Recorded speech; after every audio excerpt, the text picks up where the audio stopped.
topic is India as a mega diversity nation. એટલે કે ભારત દેશ એક સક્ષમ સૌથી મોટો અથવા તો વિશાળ કહી શકાય એવો ડાયવર્સિટી નેશન છે. A mega diversity country is one that harbors the majority of the Earth's species and is therefore considered extremely biodiverse. India is rich in biodiversity from north to south and from east to west. હવે ભારતમાં આપણે જોઈએ છીએ કે બંદર ઘણી બધી જગ્યાએ એટલે ઘણી બધી જગ્યાએ પાણીનો પ્રદેશ આવેલો છે, બરાબર. તો એ રીતે આ દેશમાં ઘણી બધી એવી સક્ષમ એટલે કે રીચનેસ છે, એટલે રીચનેસ અથવા તો જેને સક્ષમ કહી શકીએ આપણે. અને એ સિવાય પણ ઉત્તરથી દક્ષિણ અને પૂર્વથી પશ્ચિમ લઈને બાયોડાયવર્સિટી લેવલે પણ ભારત દેશ જે છે એ ખૂબ રીચ છે. The annual rainfall varies from less than 37 centimeter in Rajasthan to 1500 meter in Cherrapunji. The country experiences 3 different seasons: winter, summer and monsoons. હવે જે આખો વરસાદ જે થતો હોય વાર્ષિક એ ચેરાપુંજીમાં જે છે રાજસ્થાનનું જે ચેરાપુંજી છે એમાં 37થી ઓછુંથી લઈને 1500 મીટર સુધીનો જે વરસાદ જે છે વાર્ષિક એ ફેરફાર થતો હોય છે. અને એ સિવાય પણ આ ભારત દેશમાં 3 જે છે એ ઋતુ અનુભવાતી હોય છે, બરાબર. ઘણા બધા એવા દેશ છે કે જ્યાં રેગ્યુલરલી આ ઋતુ અનુભવાતી હોતી નથી, પણ ભારત દેશમાં 3 સિઝન જે છે એ અનુભવાતી હોય છે: શિયાળો, ઉનાળો અને ચોમાસું. India's fabulous biodiversity is estimated to be over 45,000 plant species representing about 7% of the world's flora, and its bewildering variety of animals life represents 6.5% of world's fauna. 15,000 species of flowering plants, 53,430 species of insects, 5,050 species of mammals, species of other invertebrates, 2,546 species of fishes, 1,228 species of birds, 446 species of reptiles, 372 species of mammals and 204 species of amphibians have been identified.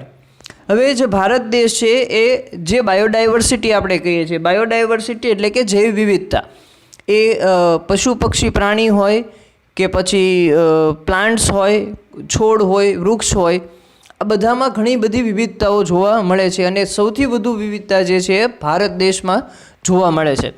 આશરે 45,000 જેટલી અલગ અલગ જાતિઓ જે છે, દુનિયાની 7%ની જાતિ જે છે પ્લાન્ટની, એ ભારત દેશમાં જોવા મળે છે. એટલે ઘણી બધી અલગ અલગ જાતિઓ છે. એ સિવાય બીજી 6.5% જેટલી જે છે એ વિશ્વની જે પ્રાણી સૃષ્ટિ છે એના પ્રાણીઓ આપણા દેશમાં જોવા મળે છે. અલગ અલગ પ્રાણીઓ જોવા મળે છે, અલગ અલગ જાતિના પ્લાન્ટ્સ જોવા મળે છે.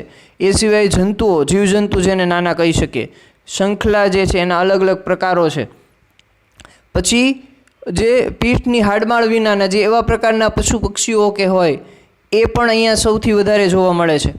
અલગ અલગ જાતિના સ્પેસીસ ઓફ અધર એટલે કે અલગ અલગ પ્રજાતિઓ, એક જ વસ્તુ એમાં અલગ અલગ જાતિ પણ જોવા મળે છે. અલગ અલગ માછલીઓના પ્રકાર જોવા મળે છે, અલગ અલગ પક્ષીઓના પ્રકાર જોવા મળે છે. પછી અલગ અલગ ટાઈપ્સના રેપ્ટાઇલ્સ એટલે સરીસૃપ પ્રાણી જે છે એ પણ અહીંયા જોવા મળે છે. સસ્તન પ્રકારના પ્રાણી જે છે એ પણ અહીંયા 372 પ્રકારના જોવા મળે છે. અને 204 પ્રકારના ઉભયજીવી જે છે એ પણ જોવા મળે છે. એટલે ઓવરઓલ જે કહી શકીએ આપણે કે આખા ભારત દેશમાં અલગ અલગ પ્રજાતિઓ, કોઈ પણ એક પશુ પક્ષી કે પ્રાણી હોય એની અલગ અલગ પ્રજાતિ જે વિવિધતા છે એમાં વિશિષ્ટતા જે છે એ ભારત દેશમાં જોવા મળે છે. એટલે એ રીતે આપણે ભારત દેશને as a mega diversity nation કહી શકીએ. In India, about 1,15,000 species of plants and animals have been identified and described.